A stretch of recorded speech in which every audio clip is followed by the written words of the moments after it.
dia a todas, bom dia a todos.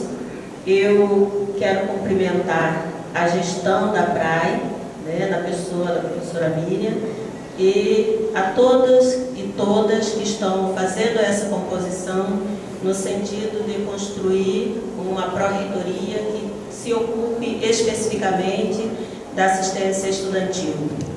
Aos colegas professores, às colegas professoras que aqui estão, aos estudantes e todas as estudantes. Mas eu quero cumprimentar também, em especial, aos estudantes e às estudantes negros e negras que aqui estão. Por que esse cumprimento especial? Porque hoje nós estamos aqui reunidos para discutir política estudantil que envolve estudantes e estudantes, homens e mulheres, que conseguiram vencer as barreiras de acesso à universidade. E graças, inclusive, a essa luta por romper as barreiras de impedimento de acesso que a população negra vem fazendo no Brasil ao longo de sua história, hoje a gente tem a implementação de uma política voltada na perspectiva social mais ampliada, porque ela abrange negros e não negros em condições de vida menos favorecida e que enfrenta no seu dia a dia complicações muito grandes que não tem nada a ver com questão de conhecimento, mas que tem a ver com a forma como se organiza a sociedade, como se estrutura os acessos para que os estudantes possam chegar às universidades. Quando eu digo que não tem nada a ver com questão de conhecimento, isso se deve ao fato de que, ao pesar, ao avaliar os resultados, desempenhos acadêmicos de estudantes cotistas e não cotistas, os estudos têm apontado que os estudantes cotistas têm resultados equivalentes ou até melhores que estudantes que ingressaram para a universidade sem sistema de cotas. Então, o problema de acesso não tem a ver com conhecimento, mas com a organização social excludente que deixa parte de sua população sem direito ao sem poder exercer o direito de acesso aos bens que também ajuda a sociedade a produzir. Os estudantes negros, eles chegam aqui ancorados em séculos de luta. No século XIX, embora poucos de nós saibamos, ou sabemos, era a legislação, o Estado brasileiro proibia crianças negras de frequentar a escola. Equivalia a criança negra em sistema de escravidão a questão da criança, a questão de moléstia infecto, portadores de moléstia infecto contagiosa, por exemplo. Então, a criança negra que estivesse em condições de escravidão, ela, igualmente a uma infecto-portadora de doença infecto-contagiosa, não podia frequentar a escola.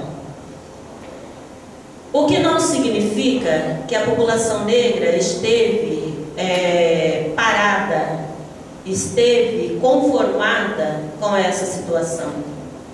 Mesmo antes da abolição do sistema escravista, havia movimentos, processos de educação da criança negra.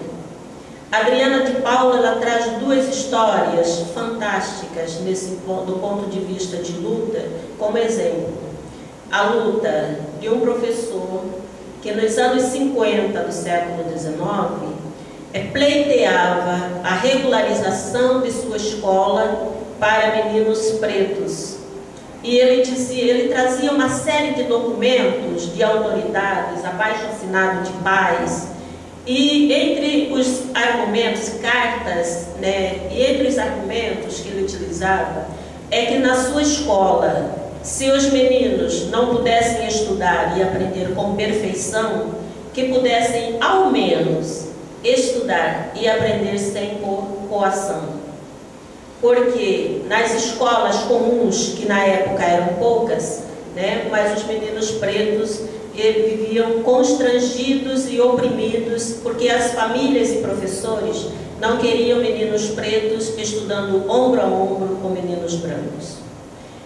Semelhantemente a essa história, nós vamos ter uma história em Mariana de uma viúva que no século XIX também, não querendo que seus filhos pretos fossem capitães do mato ou outra função, exercessem outra função extremamente braçal, então ela pagava a escola, pagava um curso de botica para seu filho mais velho.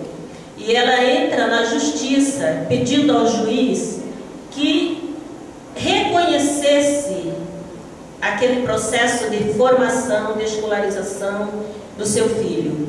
Mas o juiz diz que o filho dela, os filhos dela teriam mesmo era que trabalhar. Então ele não reconhece, mesmo ela tendo dinheiro para pagar a escolarização do seu filho, ele não reconhece, não legitima esse processo de escolarização. Então, por que eu estou trazendo isso? Porque quando nós estamos aqui discutindo política de ação afirmativa na universidade, nós estamos, na verdade, fazendo um momento que no momento nós celebramos também. Celebramos um processo que, embora não seja satisfatório, mas é um processo que sinaliza vitórias no sentido de hoje nós termos legitimamente reconhecido a presença de estudantes negros nas universidades. Nós estamos vivenciando um processo de vitórias no movimento negro, porque hoje nós podemos ter, lado a lado, no mesmo curso, estudantes brancos, estudantes pretos, estudantes economicamente favorecidos, assim como estudantes economicamente em situações muito precárias, inclusive porque a precariedade e a pobreza dos negros no Brasil foi uma precariedade e uma pobreza produzida a partir do final do século XIX, quando a inteligência brasileira pretendia que o Brasil se tornasse uma extensão da Europa na cor e na cultura, e que para isso pretendia que desaparecessem todos os negros do Brasil, e que o Brasil se tornasse uma nação branca. Em 2012, o diretor do Museu Nacional, em um congresso internacional das raças, eu gosto muito de citar esse exemplo, não é a primeira vez que eu cito, ele vai argumentar que em 1911, que até 2012, o Brasil seria um país branco. E entre os argumentos, ele cita o fim da escravidão, ele cita a quantidade que ele dizia que havia muito mais homens do que mulheres, ele cita que a política de ingresso, de imigração que o Brasil estava desenvolvendo, então para que viesse um número significativo de europeus para o Brasil, e ele finaliza o argumento dizendo que os pretos, se nada disso dessem conta de fazer com que os pretos desaparecessem, eles desapareceriam por inanição, porque desde o fim da escravidão haviam sido largados à própria sorte. Então vejam só, nós estamos em 2012 e eu vos falo, graças a Deus, o que significa que os pretos não desapareceram. E mais ainda, o que significa que nós estamos em um processo contínuo de luta e que muitos de nós estamos aqui também nesta universidade.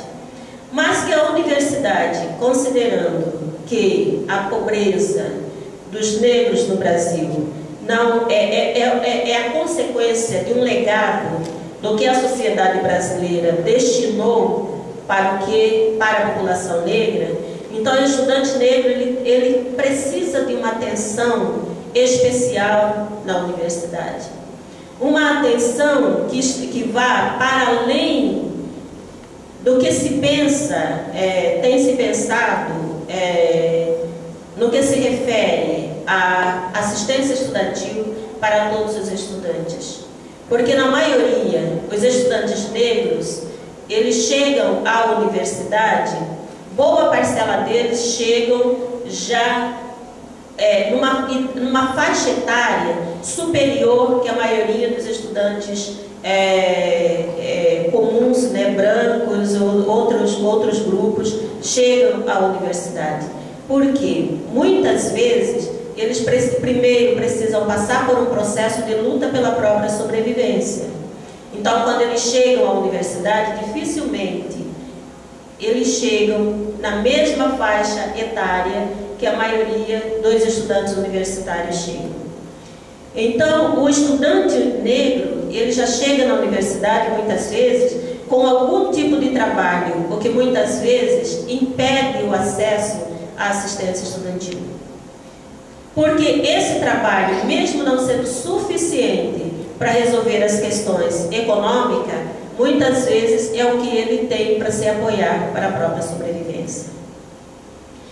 Uma outra questão que eu digo sobre a questão do estudante negro na UFMT é que a política afirmativa para ingresso nós temos como já um ponto pacífico. Hoje nós temos uma política nacional de ingresso de estudantes negros na UFMT. O que nós precisamos reconhecer, que é isso que nós estamos fazendo aqui, e trabalhar é a questão da permanência. Nós temos tido alguns relatos muito fortes sobre a questão de desistência, de estudantes que vêm de outros estados, de estudantes que vêm de outras cidades, que vêm estudar em Cuiabá e que se veem obrigados, depois de tanta luta, a abandonar o curso, porque não tem como se manter. Nós temos tido relato de estudantes que, ao ingressar na universidade e ao ter acesso à assistência, bolsa permanência, a função as atividades que são exercidas na bolsa permanência, muitas vezes são funções que não têm nenhuma vinculação ou contribuição com o seu processo de formação. O que nós estamos colocando com isso e que nós sabemos